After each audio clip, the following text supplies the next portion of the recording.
Man, what is happening, my YouTube family? Well, as we all know, the Lakers did their thing last night against Zion and the Pelicans, and I want to get more into that in a moment. But first and foremost, I gotta tell y'all, what in the world? They say if you want to hear the truth and you want to hear something, you got to go directly to the source. You got to go directly to the source. So I don't know if any of you've seen it. If you haven't, get a chance, go somewhere. YouTube, ESPN, somewhere. They got the link of the interview of when James Harden, I'm going to find it. I'm going to put it down there. I'm going to pin it. I'm going to pin the comment down there. But James Harden said that he was afraid of LeBron James and Anthony Davis in the Los Angeles Lakers, basically. I mean, he gave up. He quit. Like, basically, so the point is, everybody who get LeBron James hell that he went to Miami and say he formed a super team, I'm not even getting into all that right now. My point is, if you listen to the interview of what James Harden said, they said, oh, you happy to be a net? Of course, yes, I am. The city of Houston did all this blah, blah, blah, BS, whatever. It's fine. He left. I'm not mad. Anthony Davis did the same thing and left New Orleans and ended up going to the team he wanted to in LA. You know, when you're a superstar, you got that power. You know, if you're a producer, you know, at your job and you bring in the money and you do things, you might have a little bit more power and a little more say-so than others because you're the money maker. You're the ones who put asses in the seats in the stands. So that's a little bit different. Everybody cannot do that. So I'm not mad at James Harden for that. But when they asked him what made him want to leave Houston so much, this man stood up here and said, well, you know, the last 7 years, whatever, with the Rockets have been great, and, you know, we competed for championships, and, you know, the offseason came out, free agency happened, and I looked over the landscape of the NBA, and I just knew there's no way I could win a championship. And then as we started playing, I just kept looking. He said, there's just no way that I could win. And, yeah, I wonder why. As he looked over, so let me ask you this.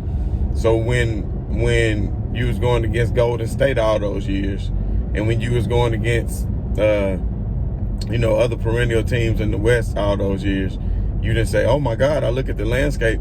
I got to get out of here. I got to go, see if I can pair with another superstar, which, of course, granted, they did bring you a superstar in Chris Paul and a superstar in Russ Westbrook, if you consider him to be such, which Russell Westbrook is a great athlete. But I make another video another day on my thoughts about Russell Westbrook. But anyway, the point is, this man sat up here and said, I looked at the landscape and I knew that I could not win.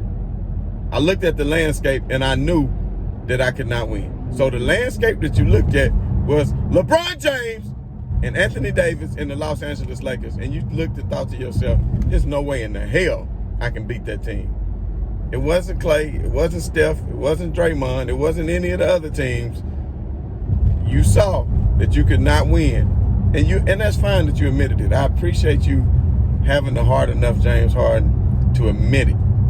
I appreciate you having the heart to admit that you had no shot against the great champion LeBron James. You had no shot with LeBron James when he's paired with one other superstar. So all y'all people who think, oh, they got 3 superstars, that they just going to beat the Lakers, I'm telling y'all it's not going to happen. LeBron James is just that great. He only needed one other great player. And you can say what you want to about him needing a super team, because Kevin Love is not a super team. But, Kevin Love, when he was in Minnesota, look what he did. He sacrificed his game to play with LeBron. Kevin Love was the number 1 option. He was the number 1 option. So, of course, he's going to have a 20-10. If you're the number 1 option as the power forward on the team in Minnesota, who else were you playing with? Oh, Chris Bosh, he was balling out of control in Toronto. Man, Chris Bosh was a beast, man. Oh, man, when he had the dreads before he cut his hair. Bro, he was the number 1 option in Toronto. You understand what I'm saying? When you go from being a number 1 option to a number 3 option on any team, your numbers are going to suffer. But then you got idiots out here who will say, well, look at their numbers. Their numbers went down because LeBron, I thought he's supposed to make teammates better. He's making role players better, dum-dums. These people that can still create for themselves. How many times can I tell you that LeBron James gave Kevin Love wide open threes and he would not even convert? So many endless times. Now Kyrie Irving was capable of creating on his own, and he didn't need LeBron to create for him. So he doesn't need LeBron to make him better, dum-dums. Smooth brains. Tired of smooth brain people. Put some wrinkles on those brains. Do some studying.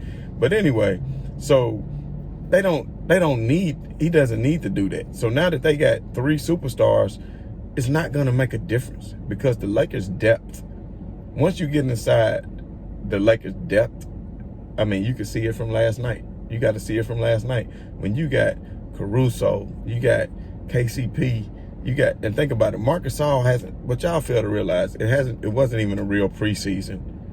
For these teams, they got 5 new players in their rotation. They didn't even really have a preseason. It's only 12 or 13 games into the season. They still got to get acclimated to one another too, which is going to happen as they play more and more. So they got to learn each other. Mark got to learn LeBron. LeBron got to learn Mark. Schroeder got to learn LeBron. They all got to learn from one another. But what I can see is a cohesiveness within the team. They all happy. They all get along. It doesn't seem like it's any kind of ill will towards anybody from 1 through 12 or the whole team, you know, whether it's fighting for minutes. Because you got to think, even your boy, what's his name, Markieff Morris, I mean, he's a hell of a player. He might not even play some nights.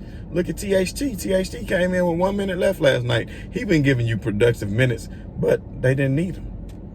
You understand what I'm saying? And Vogel is smart enough to where he knows matchups to where I think he can coach, especially when it comes to defensive matchups, when it comes to getting into the playoffs. So don't all of a sudden think, oh, well, they got 3 juggernauts. And, okay, for all those people say, well, who's going to guard Harden? Who's going to guard Harden? Just trust what I'm telling you.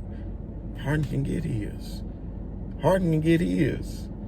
You understand? Even if Harden, KD, if all of them get theirs, you got to have contributions from your role players. So let's see how they're going to get a team chemistry. And I'm not saying that it's not possible. But at the end of the day, y'all still don't have enough faith in LeBron James. And that's the part that killed me. Is, oh, they got Harden, they got KD, they got, man, Kyrie. Bruh, LeBron James. That's what y'all fail to realize. It's 2 words. And he got AD. That's all he need. AD ain't even in full strength mode yet. Wait till AD really get to going and the playoffs get going. So is KD going to guard AD? I'm trying to figure out how that's going to work for him. Because AD has stretched out his game to where he can play perimeter and play perimeter defense as well. So it will get interesting. But, you know, it's not even a guaranteed fact that Brooklyn is going to come out of the East. It's no guaranteed fact that Brooklyn is going to come out of the East. And, you know, you got Antetokounmpo, you got Milwaukee. They starting to heat up and look a little better. They got some things to say about that. With the addition to Drew Holiday and with the additions of the Milwaukee Bucks. I mean, Miami. And then let's not forget, we got other contenders out there too. So let's don't think that the Brooklyn Nets is going to be the only team that's going to come out the East. They're going to have a good amount of competition. They're going to have a good amount of competition. It's people that have something to say about it. Boston. That's who I was trying to think about. Boston. So with that being said, just don't count them into the finals. Don't pencil them into the finals just yet. So anyway, I want to just go ahead and finish this video by saying James Harden, out of his own mouth, admitted that he could not beat LeBron James and the Los Angeles Lakers. And I mean, you got John Wall. I mean, yeah, you act like he got scrubs on the team. You got John Wall. You got DeMarcus Cousins. Like Boogie said, you showed up and didn't even try to play. You did a disgrace to your team, to the franchise, to the city, and to the organization. You know, AD, he played his out or whatnot. I'm not saying one is better than the other, but at the end of the day, James, you know, you could have did better than how you did. At least give it your all, you know. But at the end of the day, I want to make another video, but I got to pull up and go handle some business. I do want to tell y'all, I do want to drop this other video though about the game last night with the New Orleans Pelicans and Los Angeles Lakers, because even though it seemed like a blowout, a lot of y'all might not realize there's always a game within a game. There's always a game within a game, and I want to really bring notice. I want y'all to pay attention to what I'm gonna say, because I think you're gonna find it real interesting. But I gotta run in here real quick and get my little dog. You understand what I'm saying? Not my homeboy dog, but my little puppy. Gotta pick him up. But anyway, this is B New, of course, saying right on to the real, and much love to y'all haters. I'm up out.